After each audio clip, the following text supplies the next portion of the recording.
Unified 911, anong matutulong namin sa'yo? Anya ti maitulong miken ka po. Anong may tatabang ko sa imo? Unsay akong ikatabang nimo? Ngini makadabang na misal ka no. Sa anumang wika o dialekto, may tulong na darating sa iyo.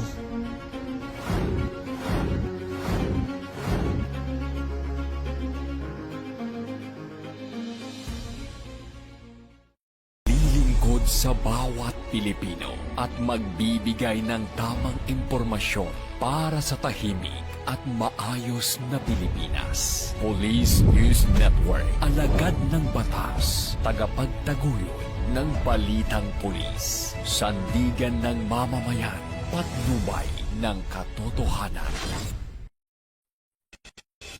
Na Kampo Krame, maghahatid ng pinakahuling kaganapan at nagbabagang balita. Ito ang PNN Police News Network. At ngayon, ang inyong mga tagapagbalita. Magandang araw, bagong Pilipinas. Ako ang inyong alagad ng batas, tagataguyod ng Balitang Pulis. Ako po si Patrol Woman Fe Octaviano. Maghahatid ng tamang balita, kwento ng pulis at serbisyo para sa mamamayan. At ito ang PNP News Online. Ang pangunahing balita ng Police News Network, alagad ng batas, tagataguyod ng Balitang Pulis.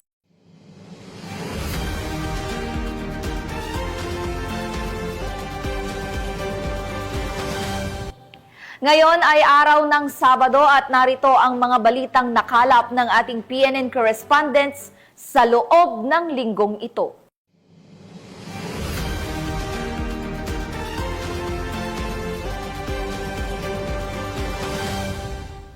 Hindi na nakalusot sa batas ang isang drug suspect matapos na mahulian ng mahigit 300,000 pisong halaga ng hinihinalang shabu sa ikinisang buy-bust operation ng PNP sa Iligan City.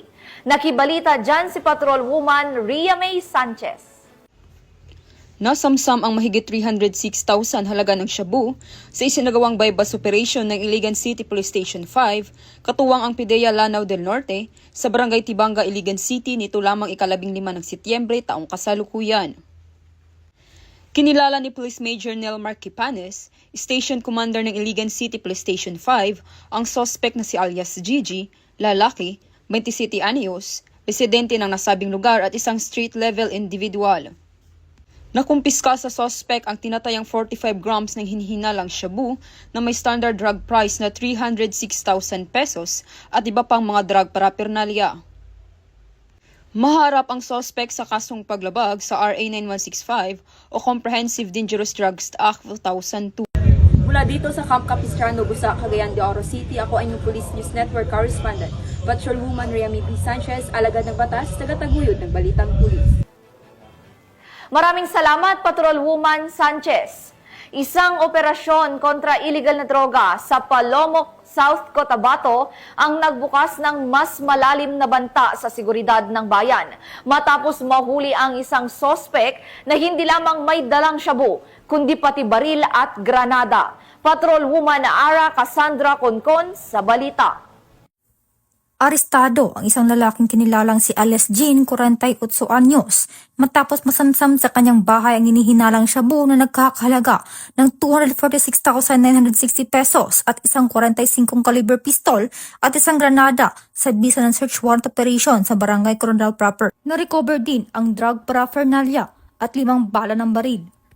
Sa ngayon ay nasa kustudiya na ng Polomolok Municipal Police Station ang suspect habang inihanda na ang kasong isasampa. Tiniyak naman ng PRO 12 ang pagpapatuloy ng kampanya kontra illegal na droga at mga loose firearms bilang bahagi ng advokasya ng bagong Pilipinas.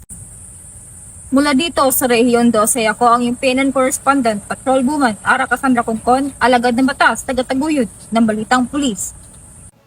Maraming salamat, Patrol Woman Concon. Naaresto ang 2 individual matapos makumpiskahan ng mga iligal na baril at bala sa isang COMELEC checkpoint ng Datos Salibo Municipal Police Station sa Maguindanao del Sur. Patrol Woman Veronica Lagi sa balita. Nasabat ang mga iligal na baril at bala habang arestado ang dalawang individual sa isinagawang Comelec checkpoint ng Dato Salibo MPS sa barangay sa Bulawa, Maguindanao del Sur. Nito lamang ika-16 ng Setyembre taong kasalukuyan. Kinilala ni Police Colonel Sultan Samal Sapal, Provincial Director ng Maguindanao del Sur Police Provincial Office, ang mga suspect na sina Alias Musa at Noredin na pawang nasa 8 taong gulang. Ayon sa ulat, habang isinasagawa ang checkpoint operation ng Dato Salibo Municipal Police Station nang sitahin ang isang Toyota Hilux na sasakyan nang mapansin ng mga pulis ang ilang mga baril na lantad sa loob ng sasakyan. Nang hingan ng kaukulang dokumento ang mga ito, kabilang na ang Comelec Gun Ban Exemption Permit, bigo ang mga suspect na magpakita ng alinman dito, dahilan ng agarang pagkakaaresto ng mga ito. Nakumpiska sa mga suspect ang isang Elisco 5.56mm rifle, isang Colt 5.56mm rifle, isang Armscore caliber 45 pistol at isang shooter caliber 45 pistol. At kaagad nang dinala sa Dato Salibo MPS kasama ang mga suspect para sa wastong dokumentasyon at pagsasampa ng kaukulang kaso.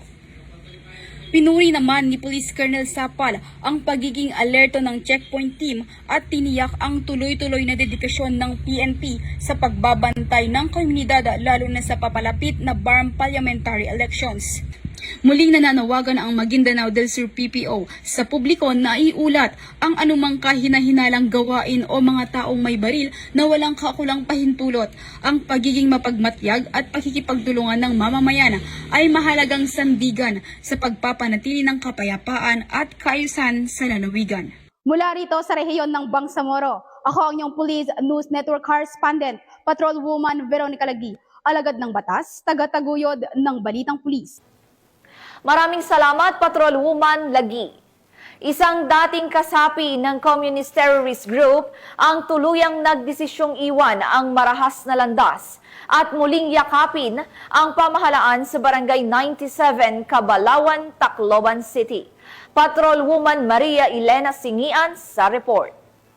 Tuluyan ng winakasan ang pakikibaka at kusang nagbalik loob sa pamahalaan ng isang miyembro ng Communist Terrorist Group sa Barangay 97, Cabalawan, Tacloban City. Ang pagbabalik loob ay resulta ng matagumpay na panawagan at pakikipagnegosasyon ng mga tauhan ng 805th Maneuver Company Regional Mobile Force Battalion 8 kasama ang 63rd Infantry Battalion Philippine Army, Provincial Intelligence Team Samar at Regional Intelligence Unit 8. Samantala, nakatanggap naman ang nagbalik loob ng agarang tulong pinansyal at food packs mula sa mga kapulisan. Ang nasabing surrendery ay nasa kustudiya ng 805th Maneuver Company RMFB-8 para sa facilitation at dokumentasyon ng kanyang posibleng enrollment sa programa ng ating gobyerno na Enhanced Comprehensive Local Integration Program o ECLIP. Patuloy ang panawagan ng pambansang pulisya sa iba pang mga miyembro ng CTGs na iwaksina ang maling ideolohiya at magbalik loob sa ating pamahalaan upang makasama ang pamilya, mamuhay ng payapa at patuloy na sumuporta sa mga programa ng ating gobyerno. Mula dito sa Eastern Visayas, ako ang inyong PNN correspondent, Patrolwoman Maria Elena Singian, alagad ng batas, tagataguyod ng Balitang Pulis. Maraming salamat, Patrolwoman Singian. Buong husay na ipinamalas ng PNP team ang kanilang lakas, disiplina at koordinasyon sa cheer dance competition ng Philippine Uniformed Services Sports League 2025 na ginanap sa Camp Aguinaldo sa pamamagitan ng makulay na stunts, routine at sayaw na sumasalamin sa espiritu ng serbisyo at pagkakaisa. Patrolwoman Ivy Corporal, ibalita mo. Hindi lang sa tungkulin, kundi pati sa entablado ng talento, muling pinatunayan ng Philippine National Police ang kanilang husay at galing. Ganito umarangkada ang PNP sa cheer dance competition ng Philippine Uniformed Service Sport League 2025 na ginanap nitong Setyembre 16 taong kasalukuyan sa Camp General Emilio Aguinaldo, Quezon City, kung saan naiuwi nila ang karangalan ng first runner-up. Tampok sa kompetisyon ang matitinding performance mula sa iba't ibang uniform agency kabilang ang Bureau of Customs, Bureau of Correction, Philippine Navy, Philippine Air Force, Philippine Army, Bureau of Jail Management and Penology at Philippine National Police. Sa kanilang pagtatanghal, ipinamalas ng PNP ang kakaibang energy, disiplina at teamwork na umani ng palakpakan mula sa manonood at nagbigay daan upang maiuwi ang kanilang ikalawang pinakamataas na pangarangal. Higit pa sa makukulay na sayawan, ang nasabing paligsahan ay naglalayong palakasin ang camaraderie, sportsmanship at pagkakaisa sa pagitan ng uniform services.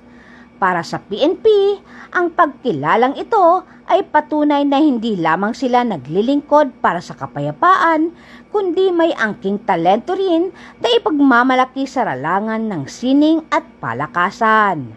Sa huli, ang kanilang tagumpay ay nagsilbing inspirasyon na ang PNP laging handa sa serbisyo, talento at galing.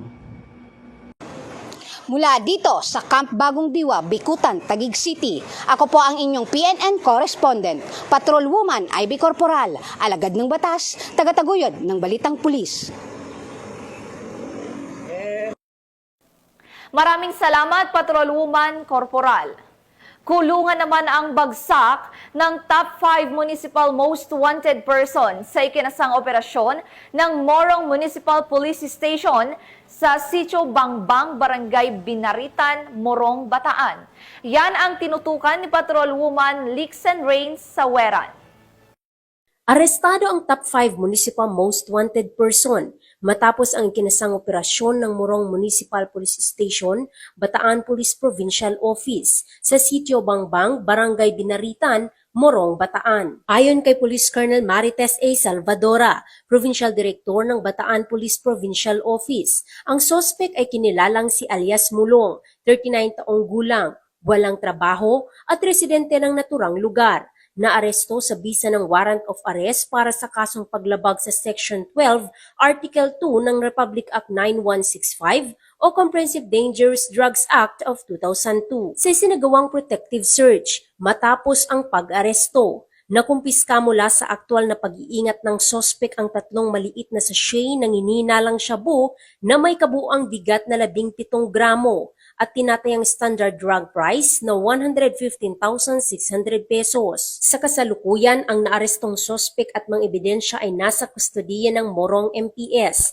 para sa tamang dokumentasyon, karampatang disposisyon at pagsasampa ng kaukulang kaso. Patuloy ang mas pinaigting na operasyon ng ating mga kapulisan laban sa kriminalidad at iligal na droga upang matiyak ang kaligtasan at kapayapaan ng komunidad.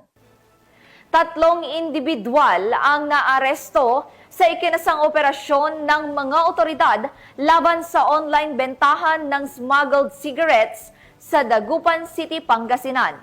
Magbabalita dyan si Patrolwoman Mary Grace Artizuela. 3 online seller na sangkot sa pagbebenta ng smuggled na sigarilyo ang arestado sa Dagupan City, Pangasinan. Sa isinagawang cyber patrolling, natuntun ng mga otoridad ang Facebook account na ginagamit ng isa sa mga suspect sa pagbebenta ng mga puslit na sigarilyo online. Agad na kumilos ang mga tauhan ng Pangasinan Provincial Cyber Response Team ng RACU 1 at nakipag-ugnayan sa mga suspect para sa isang meet-up na nauwi sa matagumpay na entrapment operation. Nakumpiska mula sa operasyon ang mahigit 500 rims ng smuggled na sigarilyo.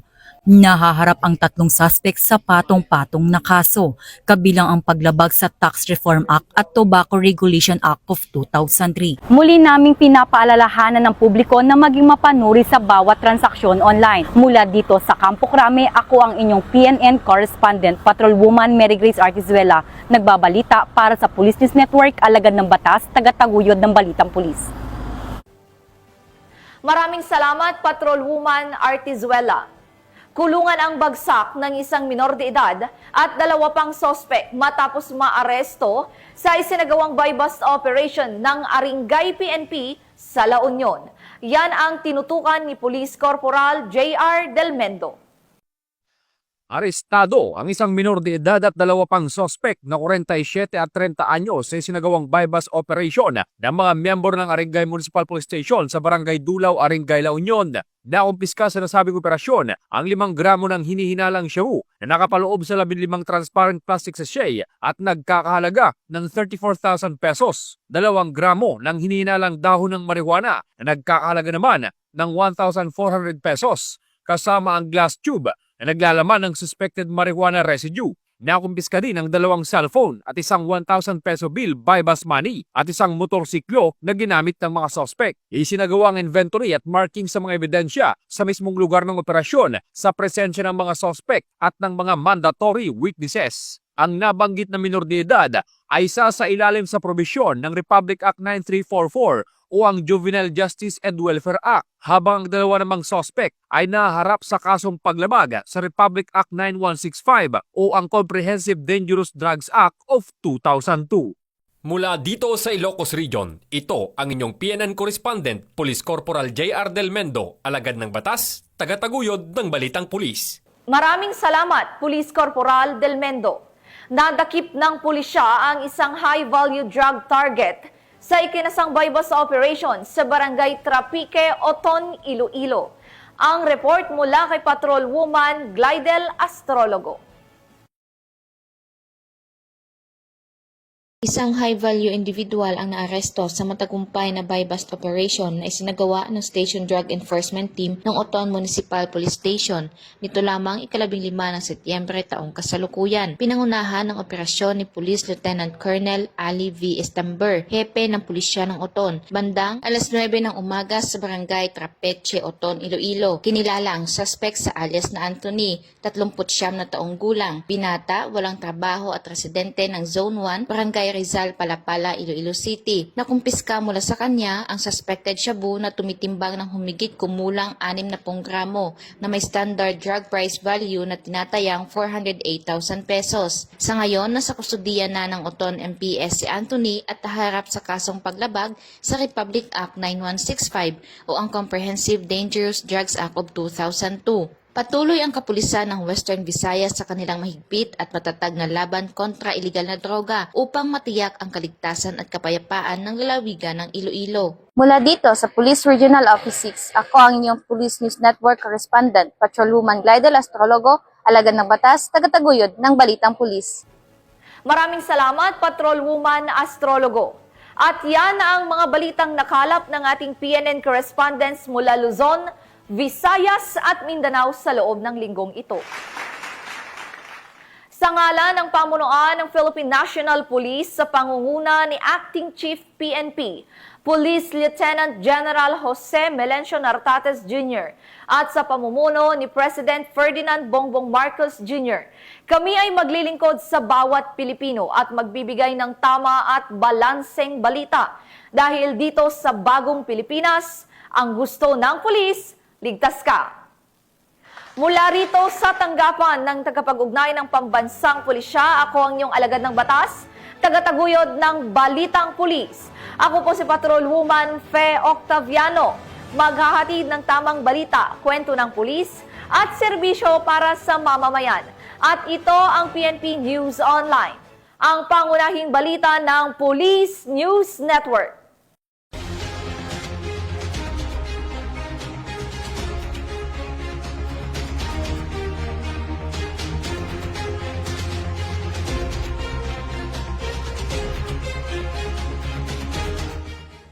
Police News Network, alagad ng batas, tagapagtaguyod ng Balitang Pulis.